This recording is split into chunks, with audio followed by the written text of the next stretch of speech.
What do you want to be when you grow up? How does this question make you feel? If you're anything like me or the pupils I work with, this question likely brought a heady mix of confusion, doubt, and mild panic.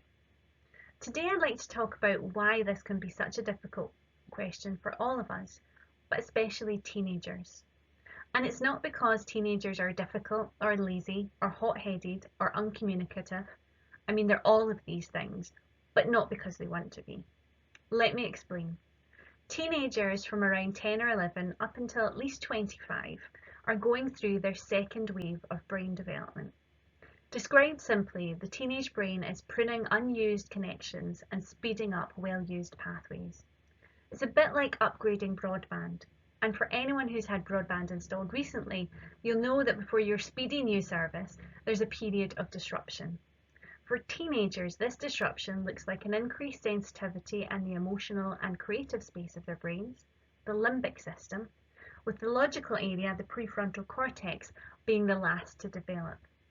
And this directly impacts executive function development. Executive functions facilitate planning, self-control, and mental flexibility. These are the areas that help us to set goals, make plans, control our behaviours, and visualise the future.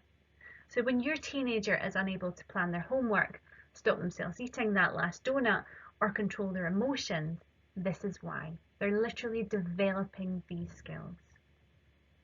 If these areas are still developing, how can we expect our teenagers to answer blunt questions about the future? Do careers advisors ask too many questions? Are we not tapping into the emotional sensitivities of young people? For them, emotions are heightened and logic is difficult, so a barrage of questions is unlikely to succeed. I'd like to argue that by training executive functions using creative methods which tap into emotion, such as creative writing using metaphor and visualization, we evoke the senses and feelings which support our teenagers to navigate these decisions and improve their executive function. And this is where it gets even more exciting, because research also highlights that strengthened executive functions can protect against poor mental well-being, both in adolescence and in later life, as developing mental flexibility, self-control, and planning helps to manage life's difficulties.